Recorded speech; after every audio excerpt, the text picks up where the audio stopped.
Al día siguiente al sábado, cuando estaba saliendo el sol, María Magdalena, María la de Santiago, Salomé, madre de los hijos de Zebedeo, Juana y otras mujeres se dirigieron hacia el sepulcro, con aromas para embalsamar a Jesús. Iban preguntándose quién le removería la gran piedra que cerraba la entrada. Se produjo un gran terremoto. Un ángel con vestidura blanca había removido la piedra y se había sentado sobre ella. Los guardias, llenos de temor, se quedaron quietos, como muertos, y el ángel anunció a las mujeres que Jesús había resucitado. Pidió que se lo dijesen a los discípulos y que fuesen a Galilea, donde lo verían. Pasado el sábado, es decir, cuando se había puesto el sol y ya no estaban obligadas por el descanso sabático, las mujeres fueron a comprar aromas para terminar de ungir el cuerpo del Señor, porque habían tenido que actuar precipitadamente el viernes por la tarde antes de sepultarlo, precisamente por guardar ese descanso sabático. Y el domingo se dirigen muy de mañana hacia el sepulcro. Consideran que no serán capaces ellas solas de remover la gran piedra que cierra el sepulcro, pero siguen caminando porque aman al Señor al que consideran muerto, y para el amor no hay obstáculos.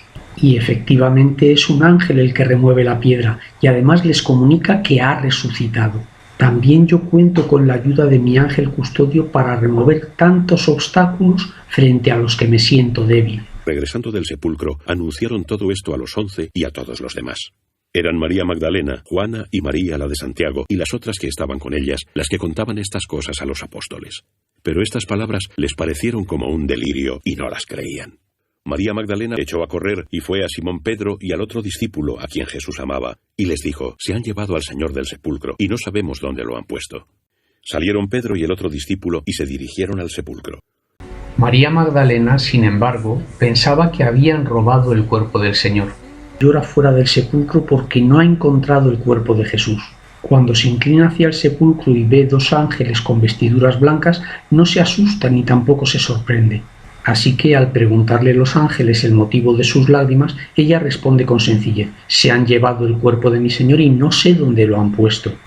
Entonces se le apareció Jesús por detrás, pero ella no lo reconoció. Él preguntó: «Mujer, ¿por qué lloras?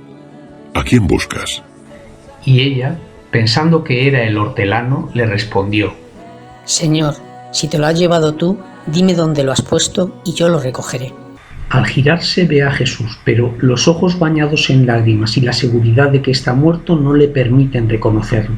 Así que cuando Jesús le pregunta por qué llora y a quién busca, no necesita responder, simplemente le dice: «Si te lo has llevado tú, dime dónde lo has puesto y yo lo recogeré». Jesús se sonreiría emocionado ante el amor fidelísimo de esta mujer. Jesús la llamó como hacía antes. «María». Y ella lo reconoció enseguida. Rabuní, que quiere decir maestro, y se echó a sus pies. Pero Jesús le dijo: «No me retengas, porque todavía no he subido al Padre. Pero ve a mis hermanos y diles que subo a mi Padre y a vuestro Padre, a mi Dios y a vuestro Dios». Cuando la llama por su nombre, María, como había hecho tantas veces antes, enseguida lo reconoce. También yo puedo reconocerlo, aun en medio de la tormenta, cuando me llama por mi nombre, diciendo cosas específicas en el fondo de la conciencia en esos ratos de oración. Fue María Magdalena a anunciar a los discípulos: «He visto al Señor», y que le había dicho estas cosas. Pero ellos, al oír que vivía y que ella lo había visto, no creyeron. Después se aparece a las otras mujeres y les hace el mismo encargo apostólico que a la Magdalena: «Id a mis discípulos y decidles que he resucitado». Así premia a Dios el amor generoso. Después de aparecerse a su madre, las primeras apariciones públicas son a la Magdalena y a las santas mujeres. Y son ellas quienes reciben la primera misión apostólica.